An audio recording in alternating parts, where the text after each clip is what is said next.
Hello, beautiful people. Once again, you're welcome to Magi Literature Made Simple. Today's class is a continuation of what we started in our previous lesson. In our previous lesson, I took you through a summary of the Nun's Priest Tale, a tale written by Geoffrey Chaucer, one of the greatest English poets to ever live, as part of his Canterbury Tales. Now, today we are going to go further, a little detail, a good oxymoron there. Now, the first thing to be considered today is the setting. Setting in literature means the place and time of a story. And even though this is a poem, it's a narrative poem. So it tells a story. So the setting is a widow's farm. This widow is poor, but very satisfied, very content with whatever she has.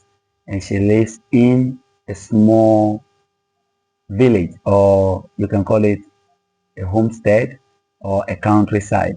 And if you look on the screen, one quote I have from the poem says that, I quote, "A poor widow, somewhat advanced in age." So advanced in age means very old, or somehow old, or somewhat old, lived in a small cottage. A cottage is like a village.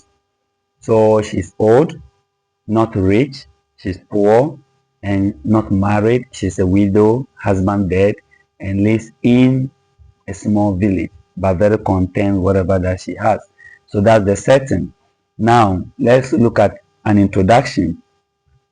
No, so we said the mock epic style. An epic poem is a long narrative poem that tells stories of heroes and heroines. But in Chaucer's time, Chanticleer isn't a human, it's a rooster, like I said in the previous lesson. But this rooster has been endowed with human attributes. So he acted like a human being or a man in the story. And he did perform a lot of heroic feats. So a quote from the poem, I quote, "His voice was merrier than the merry organ played in church on feast days." Merrier, the best voice you can ever hear. And this is a rooster or chanticleer we are talking about, not a human being. That's why we said this style of writing in the Nun's Priest Tale mocks the original heroic or original epic style. Next, we are going to look at some foreshadowing that occurred in the poem. And the main one is the dream by Chanticleer. So I told you in the previous lesson how Chanticleer dreamt that a beast tried to kill it, and he did predicted it when the clever fox, nearly succeeded in killing it. So I quote, "I dreamed that I was walking in our yard when I saw a beast like a hound that wanted to kill me." Unquote. A hound is a huge giant dog that is usually used for hunting. So he had a dream that he was nearly killed by a hound.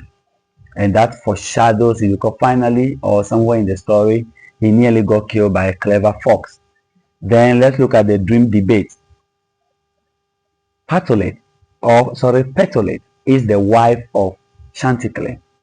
So Petolate is obviously a hen, Chanticleer is a rooster or a cock.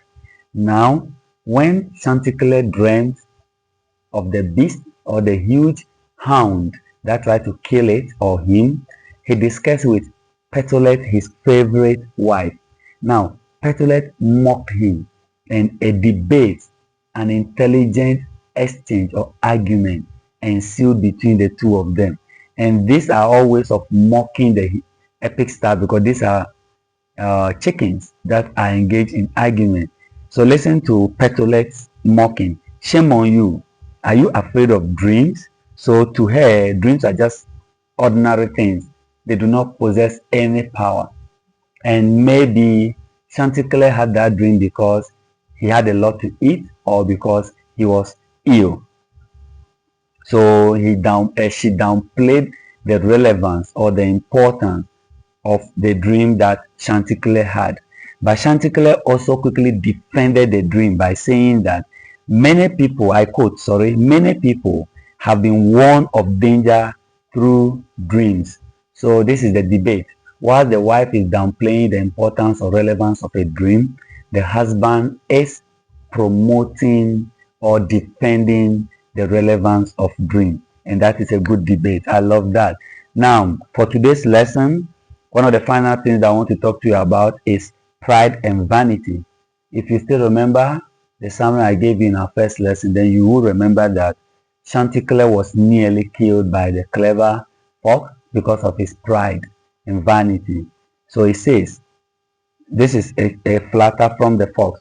Truly, you have as joyful a voice as any angel in heaven. Don't forget, we read earlier that his voice is the merriest, or is merrier than any merry instrument that is used to play in church on celebrations of festive days. And the fox is flattering him with that.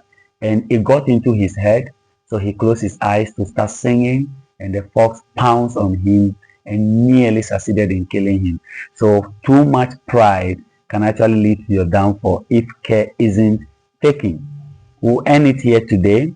I'll see you in our next class where I'll take you through the power of language and a few other things just to help you to comprehend this poem very well. Thank you. Bye bye.